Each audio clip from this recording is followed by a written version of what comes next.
सबसे पहले इस अनुसूचित क्षेत्र की आरक्षण महारैली में पधारे हुए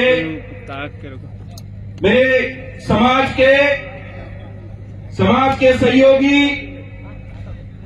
पुरखे उनको नमन करते हुए यहाँ जो आप सभी भाई माता बहनें आप पधारे, आपके लिए धन्यवाद। और एक विशेष करके बात जरूर कहना चाहूंगा कि इन वीडियो के माध्यम से जो यहाँ इस आरक्षण की बात को नहीं समझता है और हर महीना होते ही लाइट बिल, रूम किराया और तो और नल बिल देता है और फिर भी इस वीडियो को सुन करके अगर उसके अंदर कोई जिज्ञासा नहीं जगती है तो आपको रूम खाली करके अपने गांव में चला जाना चाहिए वापस।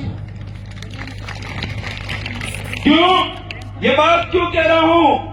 क्योंकि एक भाई ने जब पानी की बात को रखा था और कहा था कि हमें पानी के अंदर भी आरक्षण चाहिए, हमने जब हमारे इलाके के अंदर बड़े बड़े बांध बनवाने थे तब पूरी जमीन दी और वहां पालों की पाले विस्थापित हो गई।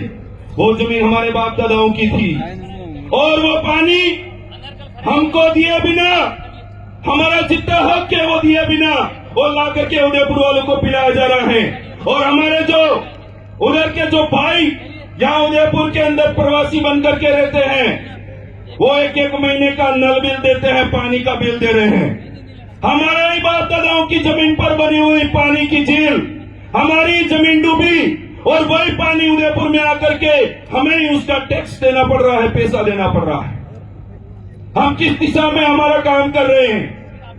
मैंने विशेष करके आह्वान करा था, अगर उदयपुर के अंदर इस संभाग मुख्यालय के अंदर अगर कोई प्रोग्राम का ऐलान हो जाए, इन रूमों के अंदर, इन घरों के अंदर इतने तो आदिवासी रहते हैं, अगर एक बार बाहर भी निकल जाए सारी गलियां और उदयपुर की सड़कें जाम हो सकती है, इतना आदिवासी यहाँ रहता है।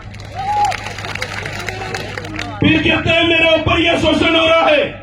2013-12 के अंदर मैं आपको बात बताता हूं, उस समय जब रूम रेंट लेने जाते थे, टू लेट जहां लिखा हुआ होता था पूछते थे और मकान मालिक बाहर निकल करके बोलता कि कौन हो भाई? अगर वो व्यक्ति गलती से आदिवासी और भील और मीणा बोल देता, उसको कहता कि रूम नहीं है, खाली बुक हो चुका है। ये ऐसे हालत थे 2010 से पहले लगभग उसके बाद तक। इस आदिवासी परिवार की विचारधारा की बदौलत आज इस इलाके के अंदर इतने युवाओं के अंदर जागरूकता आई है, इन लोगों के ऊपर प्रेशर हुआ है और आज भी बहुत सारा ऐसा षड्यंत्र के साजिशों में रचे जा रहे लोग हैं। मैं कहना चाहता हूं, हमारी बहनें यहाँ पढ़ाई करती हैं, आज एक एक लाइब्रेरियां बनी होगी, पर एक दिन के लिए ये 5 घंटे उनको निकालने में जोर आ रहा है और फिर कहते हैं कि हमें उसके अंदर ये हक नहीं मिला, मैं तो 1 नंबर से रह गया। अरे भाई, अगर भीड़ जहां दिखानी होती वहां दिखा दी होती तो 2 नंबर भी और 5 नंबर भी कम होते, तो ये गूंगी बेरी जो सरकार है उनको फिर करके देना पड़ता और हम नौकरी भी लग गए होते। पर जहां लड़ना होता है वहां आते नहीं है। मैंने पिछली बार भी बोला था, यहाँ पर बहुत सारे बुजुर्ग आए हुए हैं, माता बहनें आई हुई हैं, वो ये कहते हैं कि इस आरक्षण रैली में हमारा क्या काम है। मैं कहना चाहता हूं, इस उदयपुर के आसपास 20 से 25 किलोमीटर के अंदर बहुत बड़ी बड़ी पाले हैं। उन पालों के अंदर खुद का पानी था, खुद का खनिज और खुद का अनाज उत्पन्न करके वो लोग अपना जीवन यापन करते थे। पर वहां दारू की दुकानें खोली और थोड़ा एक तरफ तो स्कूल है और दूसरी तरफ मंदिर खोल दिया। हमारे लोग उधर जाने लगे, विद्यालय की ओर नहीं गए और वो सारी जमीनें बिक करके वो लोग आज वहां बड़ी बड़ी होटलें बना दी उन लोगों ने। ये क्यों हुआ? क्योंकि हमारी जागरूकता की कमी की वजह से वो सारी चीजें हमसे छीनी गई। और उसके बाद जो आज पालवी इलाका था, प्रशासन के भाई खड़े, मैं कहना चाहता हूं विशेष करके इस होली के अंदर मेवल क्षेत्र के अंदर ऐसी कोई चीजें हुई थी, उस बात को बेरुपया अपनाने के लिए और हमारे यहाँ का नालायक सांसद बार बार बकवास करके अपनी आईडी पर लिखते जा रहे थे। मुझे बहुत दुख होता है डोंगरपुर बांसवाड़ा के सांसद बोले तो टेबल फट जाए वैसे वहां आवाज उठाते हैं, और हमारे यहाँ के सांसद लुंगी उठा के किसकी वहां हड्डियां चाट रहे वही खबर नहीं पड़ रही आज तक। आप क्या हो सकते हैं सदस्य, हमारे लिए बहुत गंदी बात है। और आने वाले समय के अंदर भाइयों तैयार हो जाओ। वो खुद को हिंदू बताता है और सर्टिफिकेट में कहता है मैं तो हिंदू हूं नहीं, और थोड़ा थोड़ा पता चला है वो तो गोत्र से कटारा भी है। भाई साहब वोट लेने आए, सबसे पहले दराल माता वहां दर्शन किए, मैं तो इसी भले का हूं। मैं तो हड्डियां ढूंढ रहा था किस शमशान में कहाँ गाड़ी है इसकी हड्डियां पुरखू की, कि कहाँ का नस्ल है।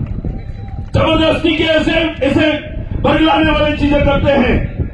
एक रटोड़ा के अंदर एक आदमी जिसकी 2 बीघा ही मात्र जमीन थी, उसके अलावा कोई भी चीज नहीं थी उसके पास, दूसरे लोगों ने षड्यंत्र करके ये दूसरी पार्टी का कार्यकर्ता ये करके उसकी जमीन को उन्होंने हड़प दिया। और हड़पने के बाद जब हमने उसका साथ सपोर्ट दिया उस व्यक्ति का, उसके बाद शासन प्रशासन नस्ते नाबूद हुआ और झुका और दूसरी जगह 10 बीघा जमीन उसको अलॉटमेंट करके दी। मेरे भाई ये चीजें हमें लड़ने पर मिली, और हम अगर यहां आए और बोल करके चले गए और फिर हमारा जमीन सो गया तो आने वाले समय में फिर कहीं रैली होगी, फिर उठेंगे तो ऐसे काम नहीं चलेगा। हमें हर मोमेंट पे हमारे इलाकों में हमें कार्य करना पड़ेगा। एक साथी भाई पानी की बात बता रहे थे, 2019 के अंदर अगर वो पानी नहीं रोका होता तो पहाड़ पे आज जो पाइपलाइन डाल करके पानी बड़ी बड़ी पालों में पिलाया जा रहा है वो आज तक पानी नहीं मिलता मेरे भाई। इसलिए वक्तागण बहुत सारे हैं, मैं अपनी बात को यही विराम देते हुए एक बात जरूर कहना चाहूंगा। प्रोग्राम के बाद यहां से ज्ञापन देने की ओर जाएंगे तो सारे जो वॉलेंटियर हैं और आयोजन समिति है उनकी बात को हमारा खुद का प्रोग्राम है ये करके हमको मानना पड़ेगा। आप सभी ने मेरी बात को सुना, धन्यवाद, आभार, जय जवाहर।